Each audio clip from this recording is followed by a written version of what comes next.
les paroles de la vie. Jésus, tu as les paroles de la vie.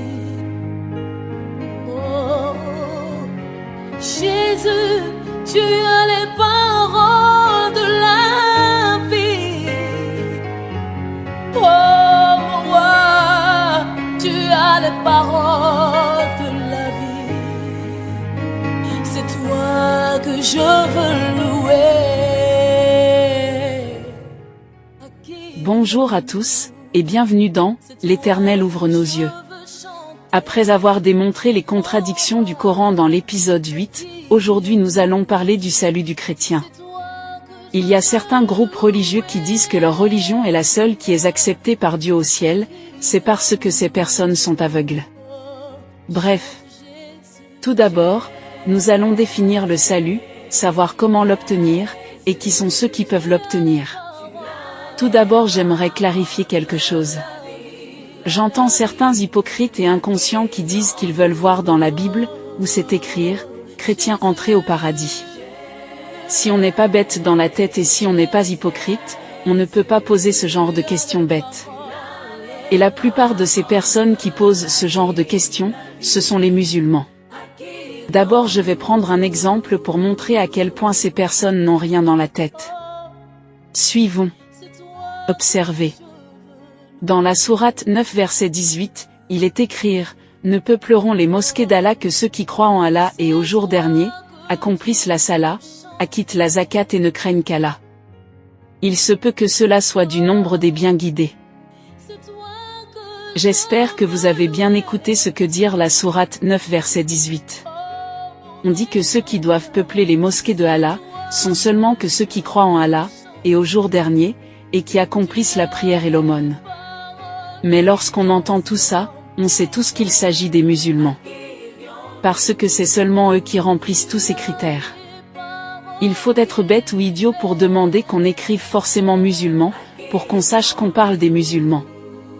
Donc souvent utilisez un peu votre intelligence. Donc, de la même manière que la sourate 9 verset 18 parle des musulmans sans qu'on ait mentionné le mot musulman, c'est de la même manière que je vais donner des versets clairs, où on dit que le paradis du chrétien est garanti sans qu'on écrive chrétien. Mais on saura qu'on parle que des chrétiens, car ce sont eux qui croient en Jésus, c'est eux qui prient au nom de Jésus, et qui se baptisent au nom de Jésus.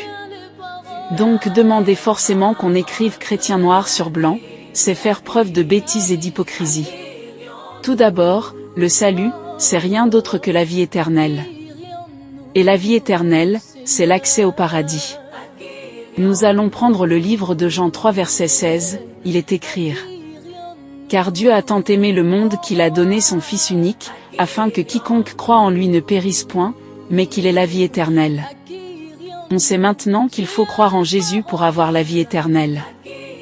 Mais prenons encore le livre de Luc 19 verset 9, il est écrit « Jésus lui dit, le salut est entré aujourd'hui dans cette maison, parce que celui-ci est aussi un fils d'Abraham. » Tout d'abord, le salut, c'est rien d'autre que Jésus lui-même selon Luc 19 verset 9.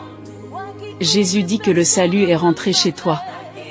En d'autres termes, le salut est une personne.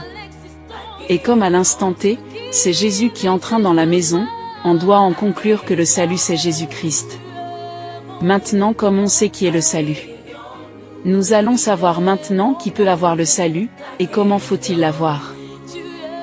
Continuons avec le livre Actes 4 verset 12, il est écrit « Il n'y a de salut en aucun autre, car il n'y a sous le ciel aucun autre nom qui ait été donné parmi les hommes, par lequel nous devions être sauvés, si ce n'est le nom de Jésus. » Ce verset est clair. Il dit que c'est seulement le nom de Jésus qui donne le salut. Aussi dans Actes 16 verset 31, il est écrit « Paul et Silas ont répondu, « Crois au Seigneur Jésus-Christ et tu seras sauvé, toi et ta famille. » Selon ce verset, il faut croire en Jésus pour être sauvé. Au me sauver dont on parle ici, c'est la vie éternelle. Encore dans le livre de Luc 19 verset 10, il est écrit « En effet, le Fils de l'homme est venu chercher et sauver ce qui était perdu. » Les versets sont clairs, et il en existe plusieurs. C'est pas moi qui le dire, mais plutôt la Bible qui le dit clairement qu'il faut croire en Jésus pour très sauver. En d'autres termes, pour accéder au paradis, il faudrait reconnaître Jésus-Christ comme son Seigneur et son Sauveur. Maintenant les hypocrites notoires, regardez bien, je vais vous montrer selon la Bible, ceux qui doivent rentrer au paradis. Suivez-moi.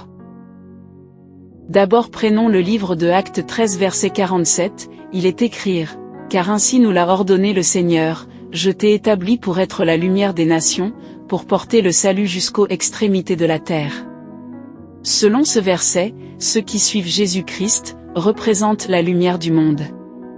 Dans le livre de Jean 14 verset 13, il est écrit, « Et tout ce que vous demanderez en mon nom, je le ferai, afin que le Père soit glorifié dans le Fils. » Allons dans le livre de Marc 16 verset 17 à 20, il est écrit, « Voici les miracles qui accompagneront ceux qui auront cru, en mon nom, ils chasseront les démons, ils parleront de nouvelles langues, ils saisiront des serpents, s'ils boivent quelque breuvage mortel, ils ne leur feront point de mal, ils imposeront les mains aux malades, et les malades seront guéris. » Donc selon Jésus on doit prier en son nom, chasser les démons et même faire des miracles en son nom, or on sait que les hindous ne le font pas, ni les musulmans. Encore dans le livre de Marc 16 v 15 à 16, il est écrit, « Allez par tout le monde, et prêchez la bonne nouvelle à toute la création. Celui qui croira et sera baptisé, sera sauvé, qui refusera de croire sera condamné. » Simple comme bonjour, il faut être hypocrite pour réfuter ces arguments. On sait tous que les bouddhistes ne croient pas en Jésus. Que ça soit les musulmans, les bouddhistes, les hindous, et même les juifs. Aucun d'eux prie au nom de Jésus. Aucun d'eux chasse les démons au nom de Jésus et aucun d'eux se baptise au nom de Jésus. Les seuls qui le font sont les chrétiens. Or Marc 16 verset 15 à 16 dit, « Celui qui croira et sera baptisé, sera sauvé. » Et ceux qui se baptisent au nom de Jésus, ce sont que les chrétiens. Croire en quelqu'un, c'est faire ce qu'il demande. Les musulmans font tout ce que Mahomet a dit, tout simplement parce qu'ils croient en lui. Donc s'il y a un musulman qui ose dire qu'il croit en Jésus, c'est un gros menteur. Les seules personnes qui croient en Jésus sont les chrétiens. Les musulmans ne font rien de ce que Jésus-Christ a demandé. Donc ne peuvent pas prétendre croire en lui, car croire en quelqu'un, c'est faire ce qu'il demande. On poursuit. Pour plus de preuves, allons encore dans le livre de Romains 8 versets 1 à 9.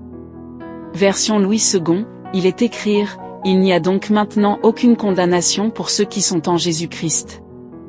En effet, la loi de l'esprit de vie en Jésus-Christ m'a affranchi de la loi du péché et de la mort. Car chose impossible à la loi, parce que la chair la rendait sans force, Dieu a condamné le péché dans la chair, en envoyant, à cause du péché, son propre Fils dans une chair semblable à celle du péché, et cela afin que la justice de la loi fût accomplie en nous, qui marchons, non selon la chair, mais selon l'esprit. Ceux, en effet, qui vivent selon la chair, s'affectionnent aux choses de la chair, tandis que ceux qui vivent selon l'esprit s'affectionnent aux choses de l'esprit. Et l'affection de la chair, c'est la mort, tandis que l'affection de l'esprit, c'est la vie et la paix, car l'affection de la chair est inimitié contre Dieu, parce qu'elle ne se soumet pas à la loi de Dieu, et qu'elle ne le peut même pas. Or ceux qui vivent selon la chair ne sauraient plaire à Dieu. Pour vous, vous ne vivez pas selon la chair, mais selon l'esprit, si du moins l'esprit de Dieu habite en vous. Si quelqu'un n'a pas l'esprit de Christ, il ne lui appartient pas. Et encore un dernier verset en récapitulatif, qui est Jean 3 verset 16, qui dit, « Car Dieu a tant aimé le monde, qu'il a donné son Fils unique, afin que quiconque croire en lui ne périsse point, mais qu'il ait la vie éternelle. » Tout est ok. Récapitulatif, on a tous vu ici c'est quoi le salut, on a aussi vu qui suit la doctrine du Christ. Ce ne sont pas les bouddhistes, pas les hindous et ni les musulmans. Ceux qui suivent la doctrine du Christ, c'est seulement les chrétiens. Or dans la Sainte Bible, il est mentionné que c'est seulement ceux qui croient en Jésus-Christ, en d'autres termes, ceux qui suivent la doctrine du Christ. C'est seulement eux qui auront accès au paradis. Je vois certains inconscients qui disent que c'est pas Jésus qui a envoyé le christianisme. Sincèrement, certaines personnes se baladent sans leur cerveau. Sachez que le christianisme signifie doctrine de Christ ou idéologie de Christ. mais c'est la doctrine qu'il a enseignée qui est appelée le christianisme. Donc comment on peut être bête et dire que c'est pas Jésus qui l'a envoyé? Bref. Nous avons fini pour aujourd'hui, merci à vous, que Dieu vous bénisse, n'oubliez pas de vous abonner et à la prochaine.